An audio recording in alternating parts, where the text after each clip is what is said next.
Alors, il reste quelque chose d'assez important que je dois vous dire. Si je regarde le dossier d'assemblage avec lequel on a démarré avec le document 5. J'ai enregistré quelques fois et finalement je suis au document 9.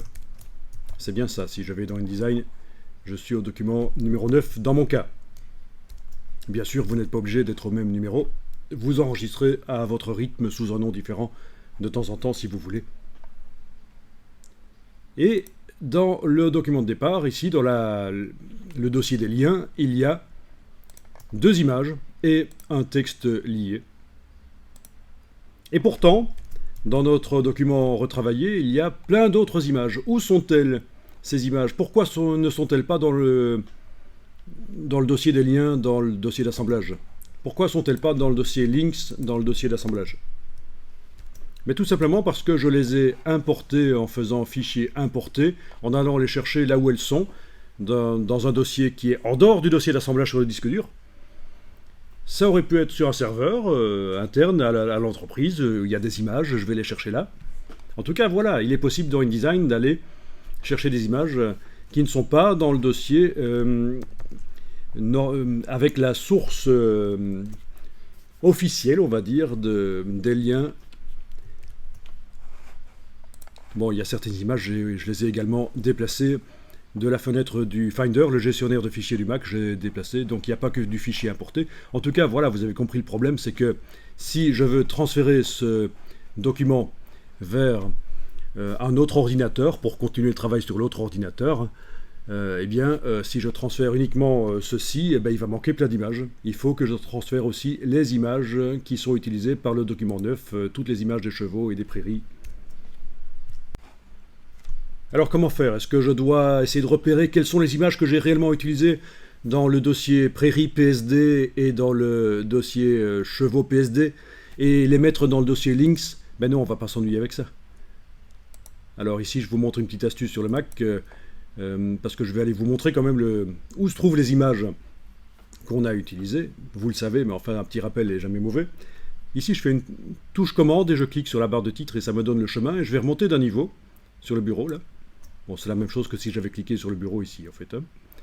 Et là, vous voyez le dossier Prairie PSD avec certaines des images que j'ai utilisées qui se trouvent là-dedans. J'ai pas utilisé tout. Et Chevaux PSD, voilà, certaines images, voilà.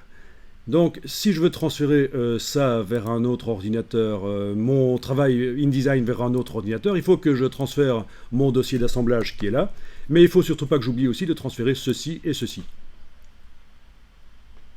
Parce que c'est nécessaire pour le document. Sinon, si les images sources ne sont pas disponibles, ça risque de sortir assez pourri quand on va générer le PDF. InDesign ne va pas trouver les images haute définition et il ne va pas savoir faire son boulot. Mais ça peut devenir assez compliqué si vous avez été chercher des ressources un peu partout. Donc, pas de panique, on va demander à InDesign de faire tout le boulot. Vous n'avez pas besoin de vous soucier de transférer tout sur l'autre ordinateur pour que ça continue à fonctionner. On va simplement refaire un assemblage au départ de InDesign. Voilà, il suffit dans InDesign d'aller dans le menu Fichier, Assemblage. La boîte d'assemblage arrive. Vous cliquez simplement sur Assemblage.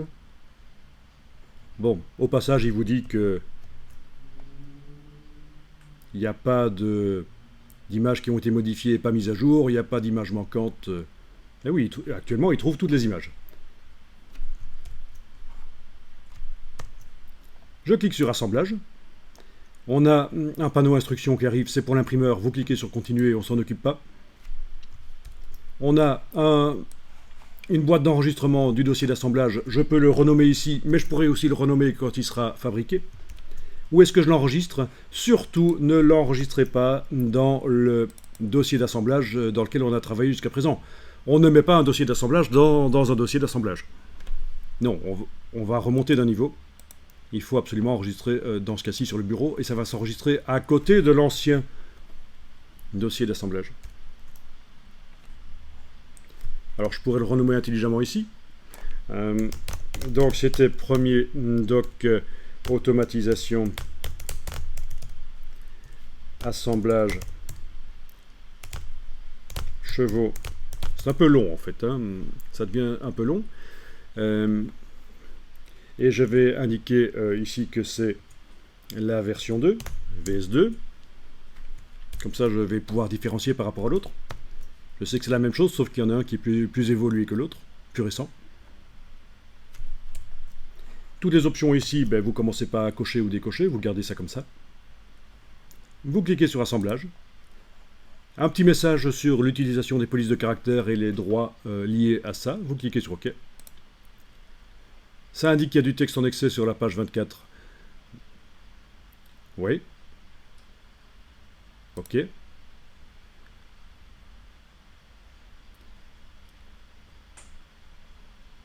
OK.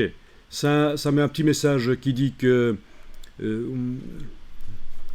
le PDF qui va être généré là, parce qu'il y avait une option qui était cochée dans l'assemblage là qui indique qu'un PDF va être créé en plus de l'enregistrement du document InDesign. Et le PDF est réglé pour faire un PDF de type CMJN. Alors que la simulation de l'affichage des couleurs ici, ben on l'avait réglé pour que ce soit pour un écran. Vous souvenez dans le menu espace de fusion des transparences, couleur RVB. Donc c'est ça que ça indique, on risque d'avoir une mauvaise surprise quand on va regarder le PDF, les couleurs vont être plus ternes parce que ça va être des couleurs CMJN. Et alors que ici on est en train de visualiser tel que ce serait vu sur une tablette, un smartphone ou un écran. Donc c'est bien. Il n'y a pas de problème, on le sait que dans le PDF, si il est réglé pour faire une exportation CMJN, ben, ce sera plus terne.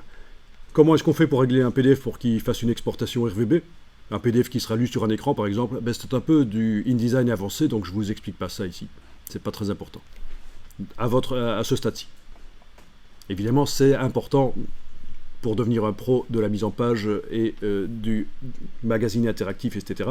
Mais à ce stade-ci, débutant InDesign, ne vous occupez pas trop de ça. Donc ça fait l'assemblage.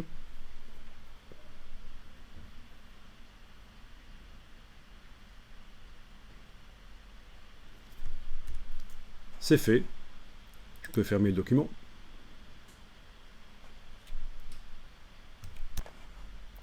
Ah non, c'est pas fait. Il y a une boîte qui est apparue qui me propose de faire du Publish Online, qui consiste à envoyer sur le site de Adobe une version lisible en ligne du document. Ça peut être pratique pour discuter avec le client du document. Dans ce cas-ci, non. Oui, ça me propose aussi d'enregistrer le document ici. C'est nécessaire avant de faire l'assemblage. Voilà. Alors, je vais aller voir le dossier d'assemblage qu'il m'a fait. Le voilà. Et dans le dossier d'assemblage version 2, donc celui que je vais vraiment transférer vers un autre ordinateur, dans la palette des liens, je trouve tous les liens qui ont été utilisés par le document.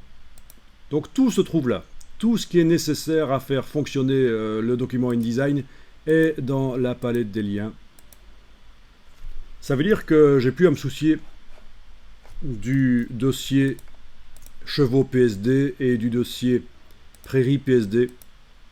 Ça, voilà, il n'y a plus besoin, puisque InDesign a pris les images qui étaient utilisées par le document, il les a prises, il a fait une copie dans l'assemblage. C'est le principe de l'assemblage, c'est quelque chose qui sert à faire des archives quand le document est fini, mais ça sert aussi à transférer tout un document et ses ressources vers un autre ordinateur.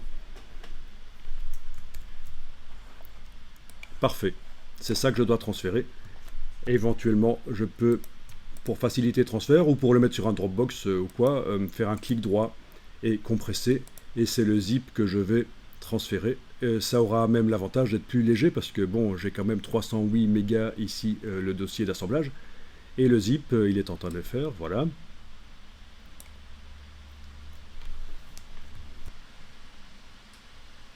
Le zip se finit. 231, c'est un peu plus léger. L'avantage, c'est que pour mettre sur un Dropbox, il n'y a qu'un seul fichier à mettre, le fichier zip. Ça a été en quelque sorte concaténé en un seul fichier que j'aurai qu'à dézipper quand je serai chez moi. si possible, n'effacez pas le dossier de l'ordinateur source tant que vous n'avez pas récupéré le zip sur l'autre ordinateur et vérifier qu'il n'y a pas de problème de compression zip et décompression et de transfert. Pourquoi être vouloir être trop propre et directement ici supprimer le dossier d'assemblage de l'ordinateur source avant d'avoir même transféré sur l'autre ordinateur et vérifier que ça va bien fonctionner.